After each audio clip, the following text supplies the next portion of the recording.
Chers camarades, il y a tout juste une semaine, dans les collèges, la grève du 26 janvier pour l'abrogation de la réforme collège a été suivie de manière significative. 80% par exemple dans mon établissement. Cette journée a montré que le dossier n'est pas clos, que les collègues sont ulcérés et accablés par les formations imposées pour la préparation de la réforme au collège. Le gouvernement avance à marche forcée et est déterminé à faire passer sa contre-réforme et à combattre toutes les oppositions à cette réforme.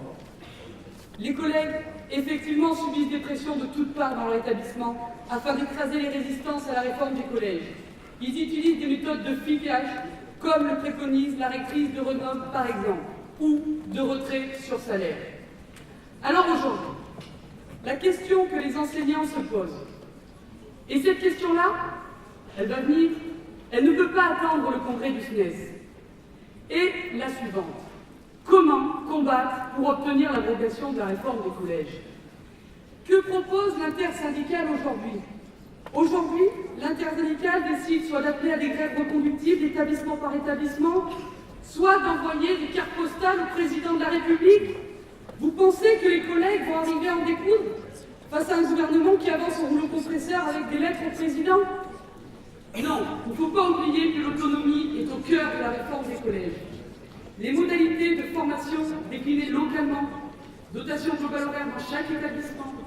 Alors, doit-on laisser aux enseignants, localement, établissement par établissement, la responsabilité de mener le combat face à une hiérarchie organisée et prête à passer au-dessus des équipes éducatives et des organisations syndicales? Alors, pour répondre à cette situation chaotique où se trouvent les collègues, chers camarades, il y a urgence de donner un cadre national d'expression aux collègues pour qu'ils ne restent pas isolés pour combattre cette réforme des collèges. Alors, pour obtenir cette abrogation, notre congrès national doit convoquer une conférence nationale des délégués élus dans les collèges.